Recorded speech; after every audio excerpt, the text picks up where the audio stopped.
가정의학과 전문의 민혜연입니다. 요즘 날씨가 좀 많이 추워졌죠. 이렇게 날씨가 추워지고 또 일교차도 크고 일조량도 줄어들게 되면 면역력이 떨어지면서 바이러스성 질환이 많이 유행을 하거든요. 특히 집에 어린아이가 있는 가정들은 다들 요즘 같은 때 수족구, 수두, 홍역 이런 것들 많이 걱정하실 거예요. 특히나 어린이집을 다니는 연령의 아이들에게는 많이 유행을 한다고 하죠.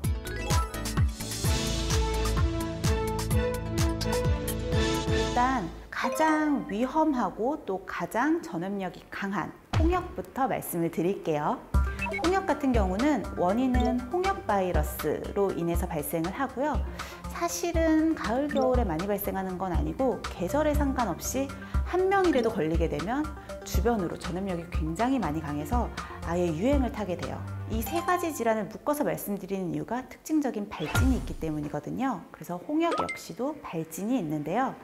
발진이 발생하기 전에 한 1, 2주 정도는 잠복기가 있어요. 특별한 증상은 없다가 주로는 발열, 기침, 콧물 같은 증상이 나타나고 며칠 있다가 발진이 발생을 하죠. 그리고 발진이 수포나 농포의 형태로 가지는 않고요. 정말 붉은색의 발진 형태로만 있게 되는데 이렇게 퍼진 발진이 나중에는 색소 침착도 남길 수가 있어서 관리를 잘 해주셔야 돼요.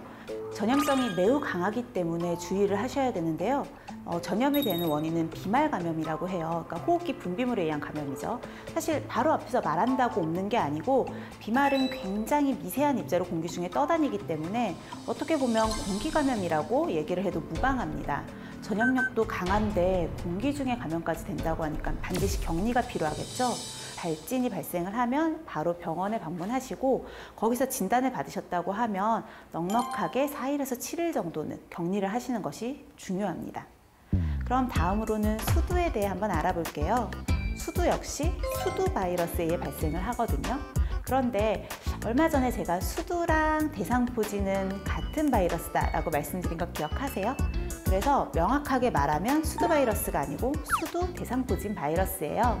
이 수두는 지금과 같은 가을, 겨울철에 굉장히 유행을 쉽게 합니다. 홍역과 아주 비슷한 특징을 가지고 있지만 자세히 살펴보면 차이점도 있어요. 일단 잠복기는 똑같이 한 1, 2주 정도 거치게 되고요. 잠복기 이후에 처음에는 감기인가 싶은 증상들이 나타나요. 큰 고열은 아닌데 미열감, 권태감, 식욕부진 같은 증상들이 먼저 나오거든요. 아이들이 밥도 잘 안 먹고 조금 늘어져 있는 정도죠. 이런 증상이 2, 3일 정도 보이다가 발진이 발생을 하는데요. 이 발진의 양상이 홍역과 완전히 다릅니다. 발진이 처음에는 홍역처럼 반점 형태로 나오는데요. 이후에 속에 물이 이렇게 차는 수포, 물집이 생기게 되고 여기에 고름이 차는 농포로 발전을 하고 이후에 딱지가 발생을 하는 거죠. 이렇게 발진의 형태가 딱지까지 쭉 가는데 보통 2주 정도의 시간이 걸리고요. 역시 전염력이 매우 강하니까 격리가 필요한데요. 일단 전염이 되는 원인은 아까 생겼던 수포나 농포 이런 딱지 분비물에 의해서도 전염이 되기가 쉬워서 절대 농포나 이런 것들 터뜨리시면 안 돼요. 뿐만 아니라 역시 공기 전파 또는 접촉에 의해서도 전파가 돼서요. 일단 발진이 발생을 했다라고 하면 아예 딱지가 질 때까지는 전염력이 굉장히 높아서 격리가 필요하고요. 뿐만 아니고 성인에게도 전염이 가능하니까 집에서도 수건 같은 것들을 좀 따로 쓰신다든지 방에서 좀 격리하는 그런 조치들이 필요할 것 같습니다. 마지막으로 말씀드릴 것은 수족구인데요. 사실 요즘 가장 흔하게 듣는 건 수족구죠. 어린이집에서 유행도 많이 하고 심지어는 문화센터 같은 곳에서도 한 아이가 있으면 주변에 같이 그 강의를 들은 아이들이 다 번진다고 하잖아요. 역시 전염력이 강하기 때문이겠죠.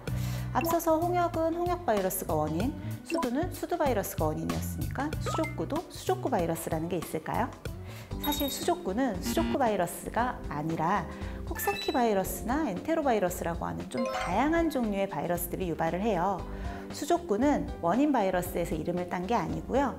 수족구, 말 그대로 손, 발, 입에 물집이 생긴다는 증상을 이용해서 이름을 딴 거거든요. 보통 이 수족구 같은 경우는 일주일 이내에 짧은 잠복기 후에 증상이 나타나게 되는데 초반에는 열이 나고 인후통, 목이 아프다고들 얘기를 하죠. 역시 식욕부진 같은 증상이 발생을 합니다. 하루 이틀 정도 열이 나다가 그 다음에는 입 안쪽, 그러니까 볼과 맞닿아 있는 볼 안쪽이나 잇몸, 혀 같은 곳에 수포가 올라오게 되고요. 위에 두 질환과는 달리 손이나 발, 엉덩이 같은 곳에까지 수포가 발생을 하게 돼요. 역시 발병 첫 주의 전염력이 가장 강하고 감염자의 호흡기 분비물, 그러니까 공기 전파가 가능하다는 거죠. 또 대변에 의해서도 전염이 되거든요. 그렇기 때문에 반드시 어린이집이나 공공장소에 가면 안 되고 격리가 필요한 질환입니다. 세 가지 질환이 모두 바이러스가 원인이죠. 보통은 이런 바이러스에 의한 질환들은 특별히 항바이러스제를 투여하지는 않아요.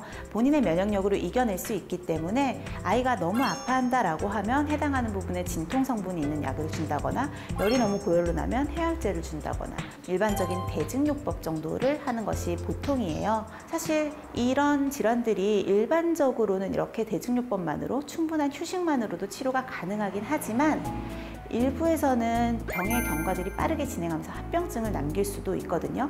특히 아주 어린 영유아나 예방접종을 맞지 않았던 영유아 같은 경우는 뇌수막염이라거나 폐렴과 같은 합병증도 유발을 할 수가 있으니까 일단 아이가 이런 전염병이 의심이 된다라고 하면 반드시 병원에 방문하셔서 의사의 정확한 진단을 받고 합병증 관리까지 정확하게 받으시는 것이 중요합니다.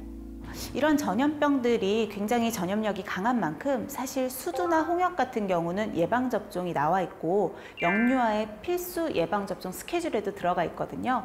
그래서 그런지 사실 현대에 들어서는 홍역이나 수두에 걸린 아이들이 많지는 않죠. 오히려 수족구의 비율이 높은데요. 수족구 같은 경우는 원인 바이러스들이 다양하게 있고 좀 불명확한 만큼 아직은 예방접종은 없는 상황이에요.